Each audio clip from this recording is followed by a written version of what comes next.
Hey guys and girls too. Shout out to you, Tammy Johnson, who has been following my video series on these tuna. Tammy, what else would you like to see? I don't have many girls that follow me on my channel, so I'm just curious if you see something that you would like to see more of in these videos, or different things that you think the Survivor Diet can show. Let me know. Drop a comment. Anyway, I put together a really cool slideshow of all the culinary creations that I made from this wonderful giant tuna that sacrificed its life for me so that I could share it with you and enjoy it for a lot of the meals that I had with my family. So here it is. Let me show you the slideshow, and I think you'll like it a lot.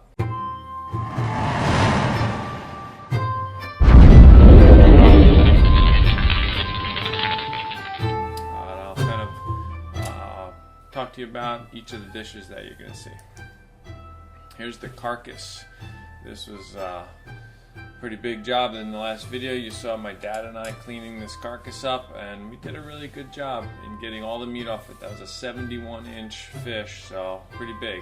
I'm just about 6 foot tall, so you can see the comparison. Here's a shot of the biggest tuna loin that we got off of that fish. Man, a lot of tuna. So a lot to eat. You see, I packaged it all. I bagged it. When you wrap these pieces, I put it in a little bit of paper towel to absorb the moisture, and then in Ziploc bags. This is my little setup in the kitchen that I made. So we have a nice chunk of tuna loin that we're gonna make all kinds of different rolls and different creations with. First is a spicy tuna hand roll, and in the background, or in this next shot, you'll see spicy tuna rolls with tobiko on the outside. I really love tobiko, and I found some at a Japanese grocery store in New York City, so I was able to get some of that, and coating that on the outside of my rolls is great. I'm showing you the finished products of a lot of these rolls and a lot of these creations that I made. We ate this tuna for probably a week and a half, and it still stayed very good and very fresh. But I have lots of video that shows how to make it. Like this, for example. This is a seared tuna brick that I made, and I have a couple pointers on how to do it. But when it's done, man, that comes out really good. And you slice it very thin. It stays very rare in the middle. Topped it with a little black tobiko, and this is one of my favorite things to do with a nice chunk of the really deep red fresh tuna. And I'll show you how to make all of these things in a future video. That's pretty long and drawn out. I don't know if it's for everyone, but it's a way to show you how to take all the different cuts of the tuna and make the different sushi and sashimi concoctions that I make here. You'll see in a lot of these pictures I use the toro, which is one of my favorite parts of the tuna.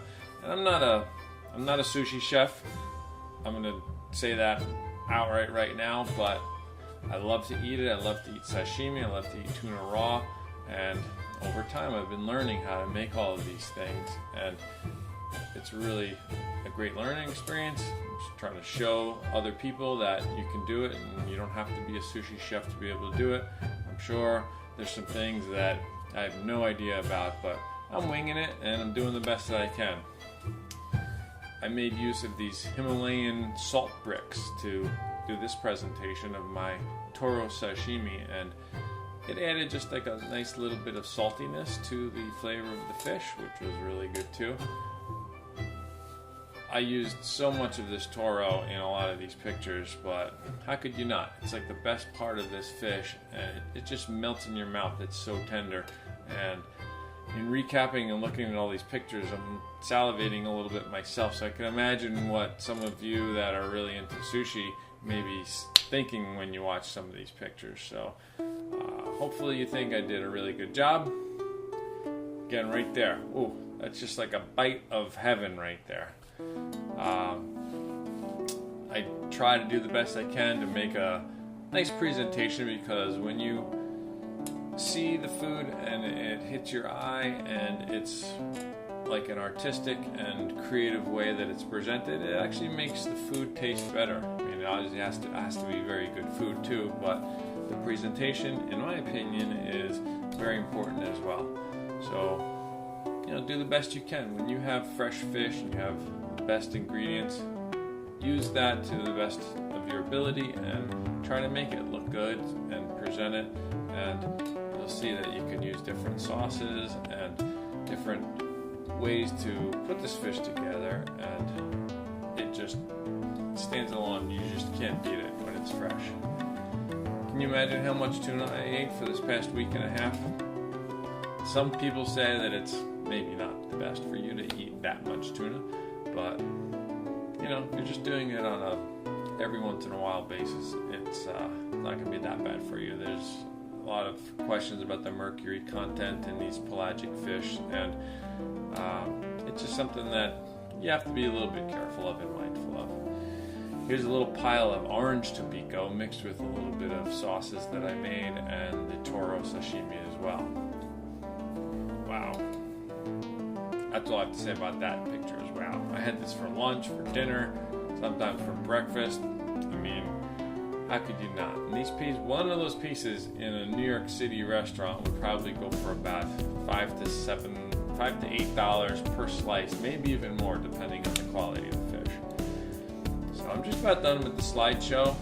You'll see some repeated pictures, but they came out really good. I'm very happy with what I did with this fish. I represented this fish really well, and he gave his life again for what I am doing and presenting it to you, and that in itself should justify taking this video and taking the time that I put into all of the pictures and creating this little 3-video project so that we can appreciate the sacrifice that fish made. I know some people probably aren't going to think that, and everybody's got their own different opinions, especially on YouTube, and I'm sure they're going to put them out there, but this is what I do. I eat the food that I catch in nature, and hopefully by doing it justice, I'm showing my appreciation for the sacrifice that these animals have made for me. Alright, that's about it. I want to thank a couple of my subscribers that post a lot of comments on my videos. Krabby Golfer, I'm sure you're watching this one, so keep those comments coming. I appreciate it, and throw me some suggestions about what you might want to see more of in the future. It always helps. So have a great day, everybody, and look forward to future videos of how I took a lot of parts of this fish and did some of the things that I showed you in this slideshow presentation.